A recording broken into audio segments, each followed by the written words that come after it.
वेद परिचय। मत्स्य अवतार भगवान विष्णु के प्रथम अवतार है।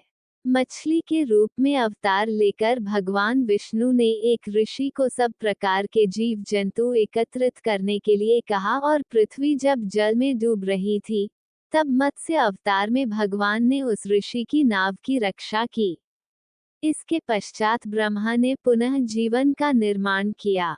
एक दूसरी मान्यता के अनुसार एक राक्षस ने जब वेदों को चुराकर सागर की अथाह गहराई में छुपा दिया तब भगवान विष्णु ने मत्स्य रूप धारण करके वेदों को प्राप्त किया और उन्हें पुनः स्थापित किया।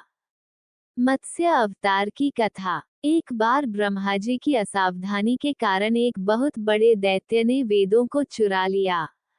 उस दैत्य का नाम हयग्रीव था। वेदों को चुरा लिए जाने के कारण ज्ञान लुप्त हो गया।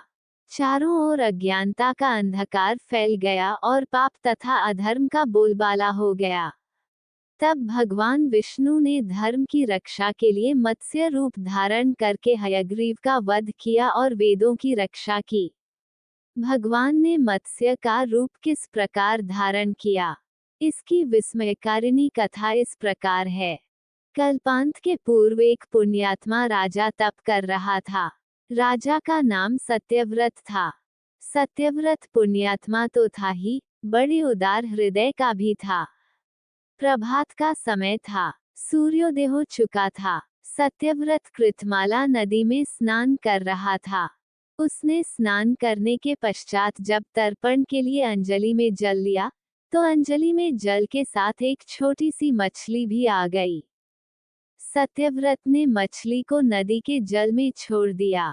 मछली बोली, राजन, जल के बड़े बड़े जीव छोटे छोटे जीवों को मारकर खा जाते हैं। अवश्य कोई बड़ा जीव मुझे भी मारकर खा जाएगा। कृपा करके मेरे प्राणों की रक्षा कीजिए। सत्यव्रत के हृदय में दया उत्पन्न हो उठी। उसने मछली को जल से भरे हुए अपने कमंडलू में डाल लिया। तभी एक आश्चर्यजनक घटना घटी। एक रात में मछली का शरीर इतना बढ़ गया कि कमंडलू उसके रहने के लिए छोटा पड़ने लगा। दूसरे दिन मछली सत्यव्रत से बोली, राजन, मेरे रहने के लिए कोई दूसरा स्थान ढूंढिए, क्योंकि मेरा शरीर बढ़ गया है। मुझे घूमने फिरने में बड़ा कष्ट होता है। सत्यव्रत ने मछली को कमंडलू से निकालकर पानी से भरे हुए मटके में रख दिया। यहाँ भी मछली का शरीर रात भर में ही मटके में इतना बढ़ गया कि मटका भी उसके रहने के लिए छोटा पड़ गया।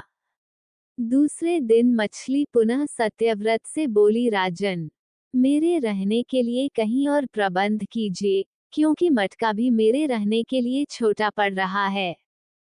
तब सत्यव्रत ने मछली को निकालकर एक सरोवर में डाल किया, किंतु सरोवर भी मछली के लिए छोटा पड़ गया। इसके बाद सत्यव्रत ने मछली को नदी में और फिर उसके बाद समुद्र में डाल दिया। आश्चर्य! समुद्र में भी मछली का शरीर इतना अधिक बढ़ गया कि मछली के रहने के लिए वह छोटा पड़ गया। अतः मछली पुनः सत्यव्रत से बोली, राजन, ये समुद्र भी मेरे रहने के लिए उपयुक्त नहीं है। मेरे रहने की व्यवस्था कहीं और कीजिए। अब सत्यव्रत विस्मित हो उठा। उसने आज तक ऐसी मछली कभी नहीं देखी थी। वो विस्मय भरे स्वर में बोला, मेरी बुद्धि को विस्मय के सागर में डुबो देने वाले आप कौन हैं?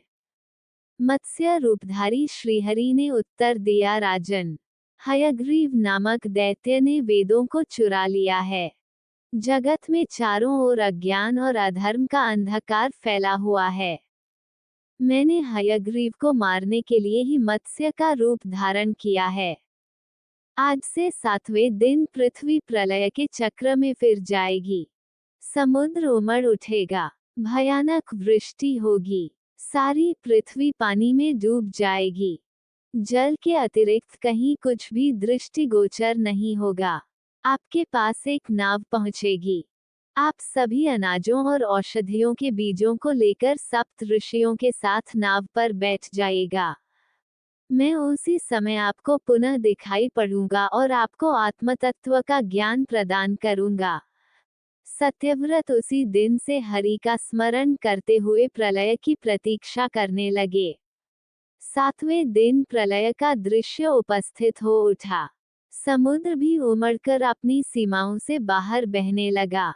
भयानक वृष्टि होने लगी। थोड़ी ही देर में सारी पृथ्वी पर जल ही जल हो गया।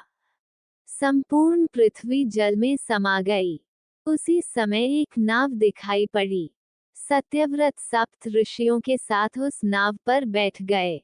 उन्होंने नाव के ऊपर संपूर्ण अनाजों और औषधियों के बीज भी भर लिए। नाव प्रलय के सागर में तैरने लगी। प्रलय के उस सागर में उस नाव के अतिरिक्त कहीं भी कुछ भी नहीं दिखाई दे रहा था। सहसा मत्स्य रूपी भगवान प्रलय के सागर में दिखाई पड़े। सत्यव्रत और सप्त ऋषि गण मत्स्य रूपी भगवान की प्रार्थना करने लगे। भगवान से आत्मज्ञान पाकर सत्यव्रत का जीवन धन्य हो उठा। वे जीते जी ही जीवन मुक्त हो गए।